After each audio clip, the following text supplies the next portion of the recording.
A warm welcome to you here on TV News this hour on TV Sapiencia. The top stories today. No fewer than 1,911,141 Nigerians have applied for the Civil Defense, Correctional, Fire and Immigration Services Board recruitment exercise as of when the application portal closed earlier today, Monday, 11th of August. Indonesia and Peru sealed a trade agreement today, Monday, as their leaders met in Jakarta, with Southeast Asia's biggest economy looking to make inroads into South American markets. And in sports, Spain forward Alvaro Morata has joined Serie A side Como after his Galatasaray loan deal was terminated. Confirming the deal, Fabrizio Romano posted on Monday, "It is all signed." My name is Chioma Vic Chukwemeka. Now the news in full. Though no fewer than 1,911,141 Nigerians have applied for the Civil Defense, Correctional, Fire and Immigration Services Board recruitment exercise as of when the application portal closed today, Monday. The 2025 recruitment was marred by technical glitches which led to repeated portal crashes and temporary suspensions. The recruitment exercise, which was originally scheduled to begin on June 26, was rescheduled to begin on July 14 and later postponed to July 21. Consequently, the application window expected to close on August 4, 2025 was extended by 1 week. That's today, Monday, August 11. According to figures on the board's official website, Kogi had 116,162, Kaduna 114,536, Benue 110,565. They all recorded the highest numbers, while Bayelsa had 11,669, Lagos 14,216 recorded the fewest applicants. The 5 states with the largest applicant pools include Kogi, Kaduna, Benue, Kano and Niger, contributing 510,174 applicants. At the lower end, we have Bayelsa, which had 11,669, Lagos 14,216, Rivers 22,210, Ebonyi 23,601, and Delta 27,962 together accounted for 99,658 applicants. Meanwhile, they have already provided instructions for the next steps in the recruitment process for candidates who applied for the paramilitary 2025 recruitment exercise following the close of online applications. In a series of posts on its official X handle today, Monday, the board thanked applicants and announced that shortlisted candidates will be contacted shortly with instructions on the next steps in the recruitment process. The board urged applicants to regularly monitor their emails, text messages, and check the portals and social media accounts for updates in the coming weeks. Away from that story, the Nigerian Education Loan Fund has announced that a total of 449,039 students have so far benefited from its student loan scheme since its portal launched on May 24, 2024. According to the latest daily status report released today, Monday, August 11, 2025, the scheme has disbursed a total of 86,347,458,384 as of August 6, 2025. It also said that the disbursements includes 47,629,338,384 paid directly to 218 institutions as tuition fees, and 38,780,120,000 given to students as upkeep allowances. The report further revealed that 731,140 students have registered on the loan portal, out of which 720,000 732 have successfully applied for loans, representing a 98% application success rate. Data from the dashboard shows a daily increase of 933 in the number of successful registrants and an additional 1,094 successful applicants. NELFUND noted that the scheme delivers on President Bola Tinubu's renewed hope agenda of empowering every Nigerian student through access to higher education funding.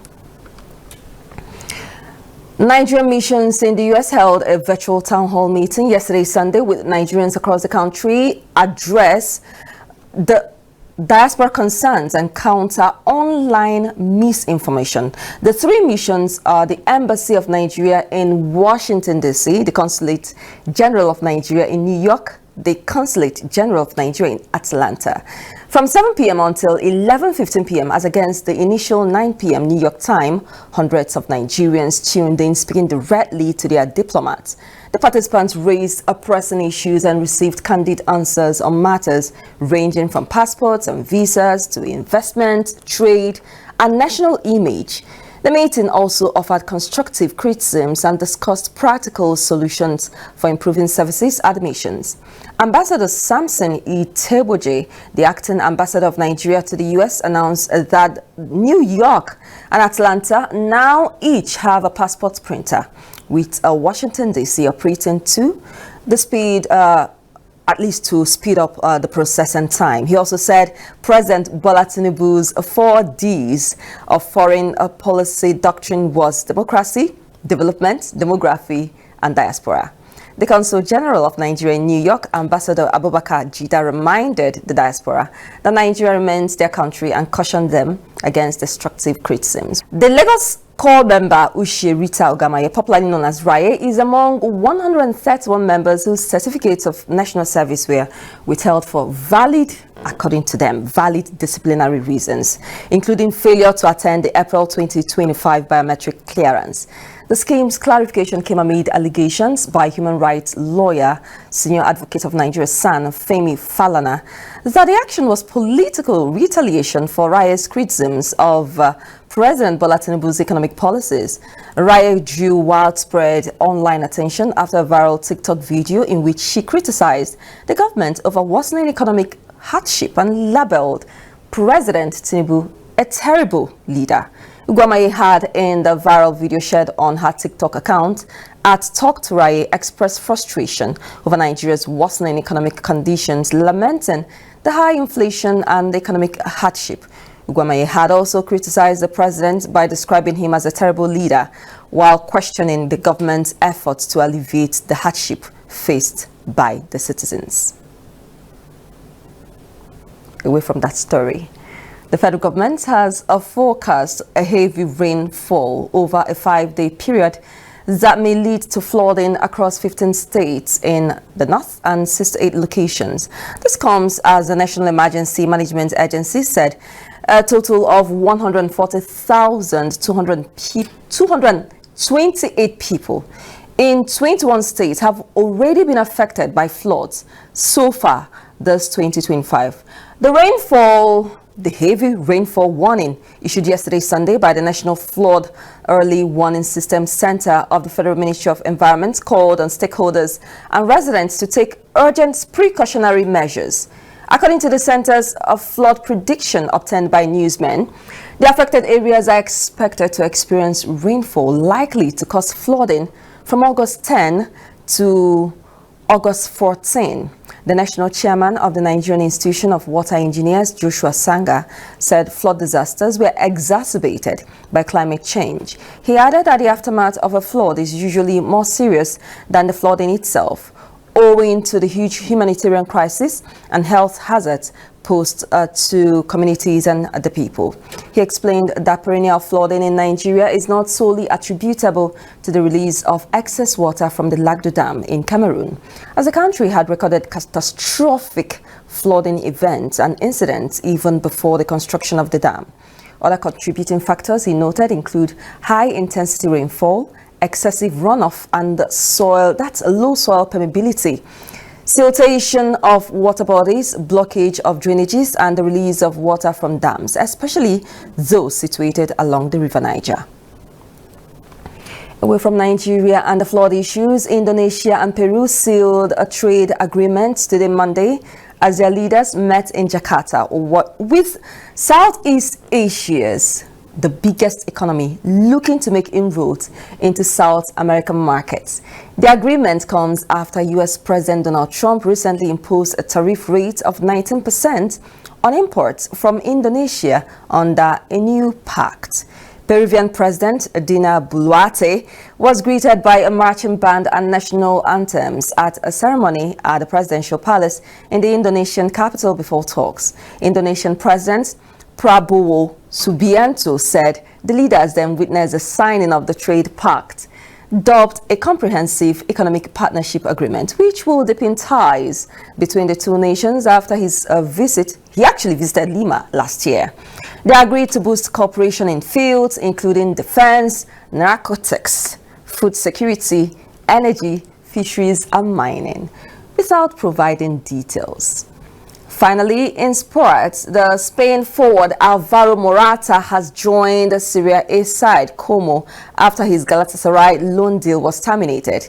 Confirming the deal, Fabrizio Romano posted on Monday, that's today, it's all signed.